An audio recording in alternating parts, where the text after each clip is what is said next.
11th class Hindi में आज जो है, कल हमने पढ़ा था घर वे आंखें, जिसमें जो है भारतीय किसान की जो दुर्दशा है उसके बारे में बताया गया था। किस तरह से जो है भारतीय किसान कभी स्वावलंबी हुआ करता था, लेकिन आज उसकी स्थिति ऐसी हो गई है कि उसके पास कुछ भी नहीं है। ठीक, क्योंकि ग्रामीण जीवन में जो किसान की दुर्दशा है उसका जो चित्रण यहाँ पे कवि ने किया था, उसका अध्ययन हमने कल किया। अब आज आए बेटा बात, इसमें जो है फिर एक नए कवि है, श्री भवानी प्रसाद मिश्र जी, जिन्होंने जो है ये भी स्वतंत्रता के दौरान की ये बात है कि जब जो है भारत पराधीन हुआ करता था, एक उपनिवेश हुआ करता था ब्रिटेन का। तो इस तरह से जो है ये भारत छोड़ो आंदोलन जब 1942 में गांधी जी ने शुरू किया था, तो उस समय जो है ये भारत छोड़ो आंदोलन में भी कवि ने भाग लिया था। उस दौरान उनको कुछ दिन जेल में बिताने पड़े थे, क्योंकि अंग्रेज जो है, जो भारत की स्वतंत्रता का जो समर्थन करते, जो भारत के क्रांतिकारी थे, उनका उनको क्या करते थे, जेल में डाल दिया करते। इसी तरह से बेटा वो फिर कभी भी जो है वो असहयोग आंदोलन में भाग लिया कवि ने, तो इस कारण जो है उनको भी जेल में डाल दिया गया। यानी कि 19 में उस समय जो है 3 साल की जेल कवि को हुई। तो इस समय जो है कवि जो है सावन में जो बादल बरसते हैं, बादल से आग्रह कर रहा है कि जो सावन के बादल हैं उनको ये कह रहा है कि वो घर जाकर उसके पिता को सांत्वना दे। किस तरह से कहते हैं कि वो अपने पिता को संदेश देना चाहता है बादलों के माध्यम से, क्योंकि वर्षा ऋतु शुरू हो चुकी है और बरसात में आप देखते हैं कि चारों ओर उदासी उदासी होती है। जैसे लगातार बारिश हो रही है, तो हम क्या है अपने घरों में कैद हैं, चारों तरफ जो है मौसम बंद रहता है, तो क्या होता है, मन क्या होता है, उदास हो जाता है। तो उसी तरह से जो है कवि का मन भी जो है, जब पूरी रात भर से बारिश ही बारिश हो रही है, कवि जेल में बंद है, तो उसका मन जो है उदास हो रहा है। और बेटा जब भी हमारा मन उदास होता है, तब भी जाके जो है हम क्या करते हैं, हमें क्या होती है, घर की याद आती है। जब भी हमारा मन कहीं उदास होता है तो हम घर की याद, हमें अपना घर ही याद आता है। तो उसी तरह से कवि का मन भी जेल में जो है उदास हो रहा है, और उसको जो है अपने घर की याद आ रही है। तो वो अपनी घर की याद को जो है अपनी कविता के माध्यम से बादल को जो है अपना दूत बना करके अपने घर में जो है अपने पिता को जाके कहने के लिए जो है कह रहा है। कि कवि जो है बादल को ये भी कहता है कि उसकी वास्तविक स्थिति जो है उसके घर में नहीं बतानी है। यानी कि बादल, तुम जाना, लेकिन मेरी वास्तविक स्थिति को मेरे पिता को मत बताना, बल्कि ऐसा कह देना कि तुम्हारा बेटा जेल में खूब है, खूब खाता है, खूब खेलता है, कूदता है, लिखता है, मतलब खूब जो है उसका जीवन जो है आराम से वहाँ पे कट रहा है। जबकि आपको पता है कि जेल में कहाँ होता है बेटा, जेल तो जेल ही होती है। तो इसलिए जो है कवि ये बादलों के माध्यम से अपने पिता को संदेश देता है कि अब ये बादल मेरे पिता से जो है ये कहना कि तुम्हारा बेटा जेल में जो है किसी तरह से उसको वहाँ पे कोई भी परेशानी नहीं है, मतलब वो दुखी नहीं है। तो यहाँ पे जो है इसी कविता के थ्रू जो है, इस कविता के द्वारा ये बात कही जा रही है। तो इस तरह से आज पानी गिर रहा है, बहुत पानी गिर रहा है, रात भर गिरता रहा है, प्राण मन गिरता रहा है। वर्षा ऋतु का वर्णन है। कवि कह रहे हैं कि आज जो है बहुत ज़्यादा बारिश हो रही है, बहुत ज़्यादा पानी गिर रहा है, यानी कि अत्यधिक बारिश का मौसम है। ठीक, घर नजर में तिर रहा है, घर की मुझसे दूर है जो, घर खुशी का पूर है जो। तिरना मतलब तैरना। जब हम कहीं बाहर होते हैं तो हमें सबसे पहले अपने घर की याद आती है, तो हमें अपने घर की जो, हमारे घर का जो दृश्य होता है वो हमारी आंखों के सामने आ जाता है। उसी तरह से जो है कवि की आंखों में जो है उसके घर का दृश्य उसकी आंखों के सामने आ रहा है। किस तरह से उसका घर है, कहाँ पे कौन सा सामान रखा होगा, कहाँ पे कौन बैठा हुआ होगा, इस तरह का जो दृश्य है वो कवि की आंखों में आ रहा है। क्योंकि बहुत ज़्यादा बारिश बाहर हो रही है, और कवि को इस बारिश के मौसम में क्या हो रहा है, बरसात के मौसम में अपने घर की याद आ रही है। घर खुशी का पूर, पूर मीन्स स्थान, पूर यहाँ पे बोला गया है स्थान। ठीक है बेटा, पूर मीन्स जो खुशियों से भरा हुआ हो उसको कहा जाता है पूर। जैसे काम वो इंद्रपुरी, स्वर्गपुरी, जनकपुरी। पुरी मीन्स जो भरा पूरा हो। तो घर जो है उसका घर जो खुशियों से भरा हुआ घर है, उसको जो है अपने घर की याद ऐसे बरसात के मौसम में आ रही है। और उसका मन क्या हो रहा है, व्याकुल हो रहा है, क्योंकि वो जेल में बंद है और उसके घर की जो यादें हैं उसके मस्तिष्क में। ठीक है बेटा, ठीक। अब यहाँ पे अगर आपको प्रश्न आता है तो आप क्या कहेंगे कि कवि ने किसका वर्णन किया है, किस चीज का वर्णन कर रहा है कवि इसमें। सबसे पहले कवि जो है वर्षा ऋतु यानी कि सावन के महीने में होने वाली वर्षा का वर्णन कर रहा है। बरसात हो रही है, लगातार जो है पानी बरस रहा है बहुत ज़्यादा। यहाँ पे जो है सावन के मौसम का यानी कि बरसात का जो मौसम है उसका वर्णन जो है कवि ने इसमें किया है, और साथ में ये कहा है कि बहुत ज़्यादा पानी बरसने की जो बात इसमें बताई जा रही है। फिर घर की याद कवि को क्यों आ रही होगी, कि कवि जो है, मैंने पहले भी कहा था आपसे कि भारत छोड़ो आंदोलन के कारण जो है उसमें भाग लेने के कारण कवि को क्या हुई है, 3 साल की कैद हुई है, 3 साल की जेल उसको हुई है। यहाँ पे जो है बहुत सारे उसके कैदी और भी कैदी हैं वहाँ पे, लेकिन उनके बीच जो है वो अपने आप को अकेला महसूस कर रहा है। ठीक है, उसे अपने परिवार की जो है याद सता रही है, और उनको याद करके जो है उसका मन क्या हो रहा है, भावुक हो रहा है। क्योंकि बहुत ज़्यादा बरसात हो रही है, पहले भी तो बरसात का वर्णन कर रहा है, बरसात के मौसम का, कि बहुत ज़्यादा बरसात का वर्णन कभी कर रहा है। फिर दूसरे जो है उसको अपने घर की याद आ रही है, क्योंकि बाहर ज़्यादा बरसात हो रही है, वो भले ही उसके और भी कैदी वहाँ पे है, लेकिन वो अपने आप को अकेला महसूस कर रहा है, और इस बीच उसको अपने घर के सभी सदस्यों की याद आती है, और वो अपने आप को उस बात को सोच सोच के जो है भावुक हो उठता है। ठीक, घर नज़र में तिर रहा है, तिरने का मतलब है तैरना। तो यहाँ पे कभी कह रहा है कि घर नज़र में तिरने का मतलब है कि उसे जो है अपने घर की याद आ रही है, घर की एक एक वस्तु, एक एक सदस्य जो है उसकी आंखों के सामने कह रहे हैं, कि उस घर की उसको याद आ रही है जहाँ पे उसने जो है अपने जीवन के खुशियों को जो है व्यतीत किया है। ठीक है, फिर यहाँ पे ये बात आती है कि कवि को किस बात का दुख है। कवि जो है इस बात का उसको दुख है कि उसका घर जो है, जो खुशियों से भरा हुआ घर है आज, लेकिन कवि को दुख इस बात का है कि वो उस घर से दूर है। मतलब उसका घर खुशियों से भरा हुआ है, तो उसे इस बात का दुख है कि आज वो अपने घर में मौजूद नहीं है। फिर आती है बात, दूसरी पंक्तियां लिखता है कवि, घर में है, घर के घर में 4 भाई। अब कवि के घर में कितने हैं, 4 भाई और हैं, यानी कि कवि कुल मिला के हैं वो 5 भाई हैं। एक तो कवि है जो जेल में है, और 4 भाई उसके घर में है। मायके में बहन आई, अब जब है उसकी बहन जो है मायके में भी आई, जो 4 भाई है उनकी याद आ रही कि मेरे 4 भाई घर में भी है। मायके में बहन आई कि मेरी बहन भी जो है ससुराल से जब अपने मायके में आई होगी। बहन आई बाप के घर, बाप का घर मीन्स मायका। हाय रे परिताप के घर, घर की घर में सब जुड़े हैं, घर में सब कब जुड़े हैं, 4 भाई 4 बहनें, भुजा भाई प्यार बहनें। यानी कि कवि जो है 5 भाई और 4 बहनें हैं, और जब कवि कह रहा है कि मेरे घर में 4 भाई हैं, और जब मेरी बहन जो है अपने ससुराल से जो है मायके आई होगी, तो हाय रे परिताप, परिताप का मतलब होता है दुख।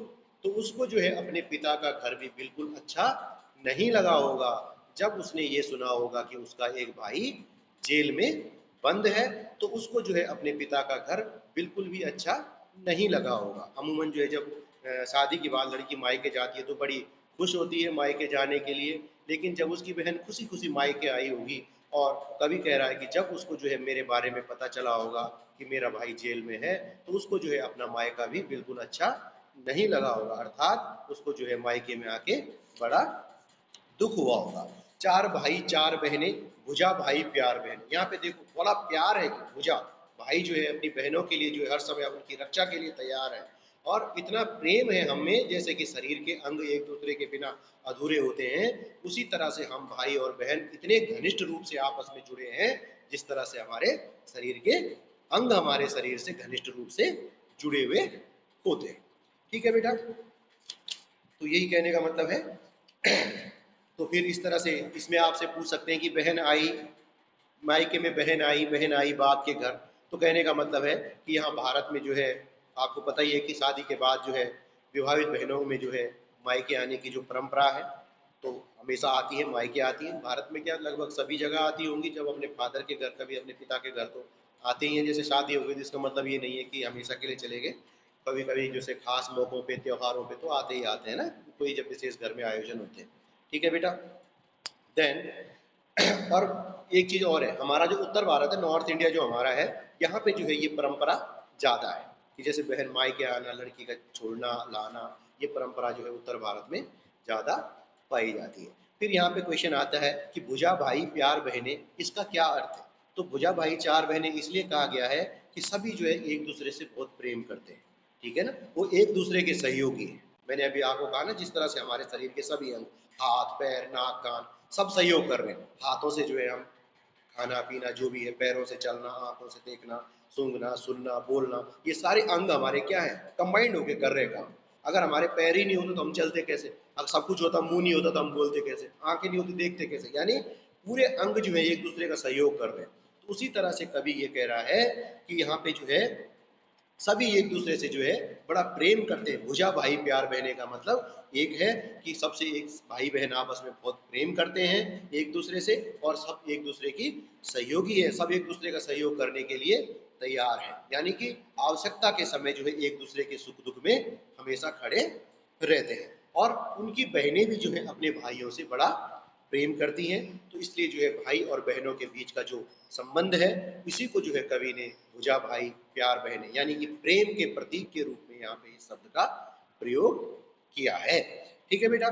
फिर कवि को अपने भाई बहनों के स्नेह की याद क्यों आती होगी?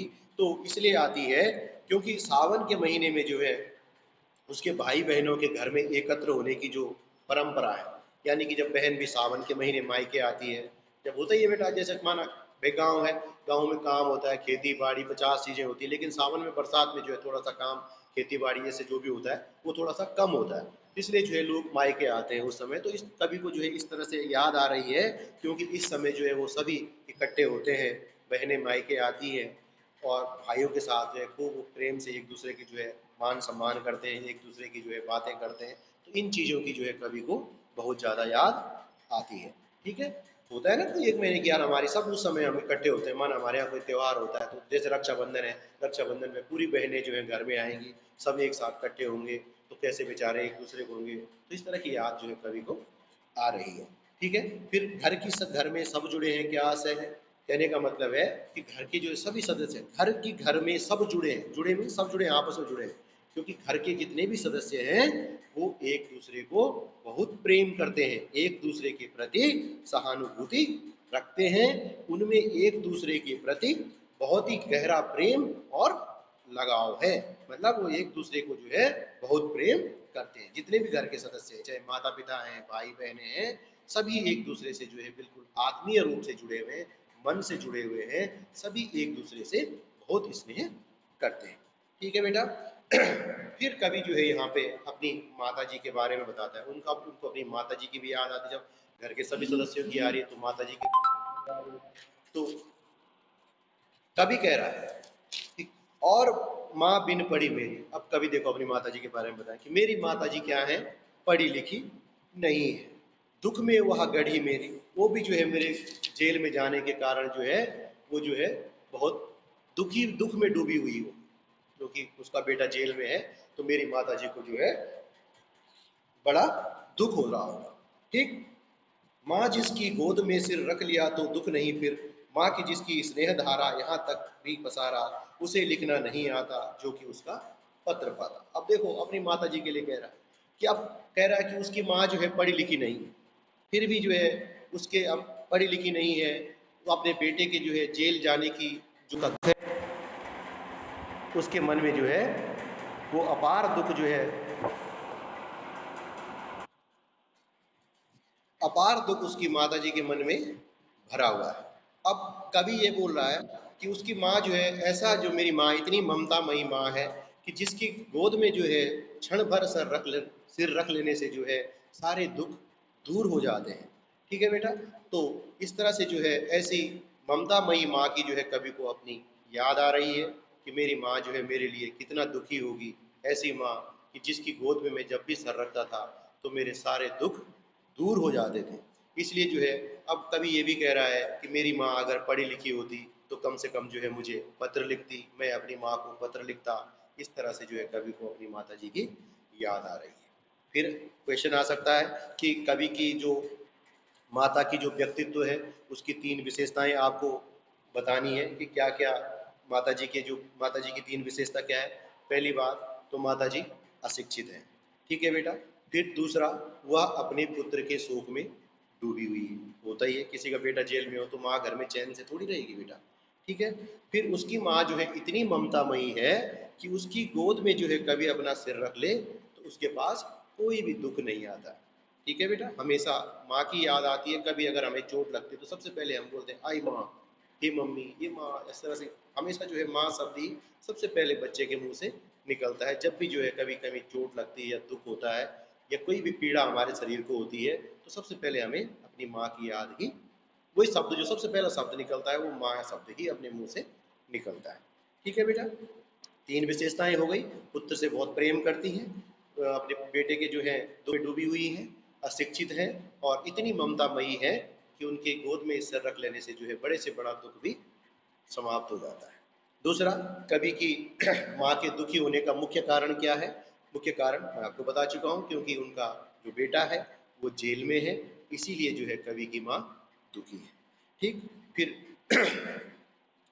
कवि के पास उसकी माँ का पत्र क्यों नहीं आता? क्योंकि उसकी माँ को पढ़ना लिखना नहीं आता है, इसलिए जो है कवि को के पास जो है उसकी माता का पत्र भी नहीं आता है बेटा, ठीक। अब माता जी के बाद अब पिताजी की बात आती है। अब अपने पिता के व्यक्तित्व के बारे में बता रहा है, ठीक। पहले तो माता जी के बारे में बताया, पहले अपने घर के बारे में बताया, फिर भाई बहनों के बारे में बताया कि 4 भाई हैं, 5 भाई हैं, 4 बहनें हैं। फिर अपनी माता जी के बारे में बताया कि भाई बहनों में अगाध प्रेम है, माता जी पढ़ी लिखी नहीं है लेकिन बहुत ही ममतामयी है। घर के बारे में, घर में जो है जो खुशियाँ ही खुशियाँ हमारे घर में होती है, सब चीज़ घर के बारे में। फिर भाई बहनों के बारे में, माता जी के बारे में बताया। अब अपने पिताजी के बारे में बता रहे हैं। कवि कह रहे हैं, पिताजी जिनको बुढ़ापा एक क्षण भी नहीं व्यापा, जो अभी भी दौड़ जाएं, जो अभी भी खिलखिलाएं।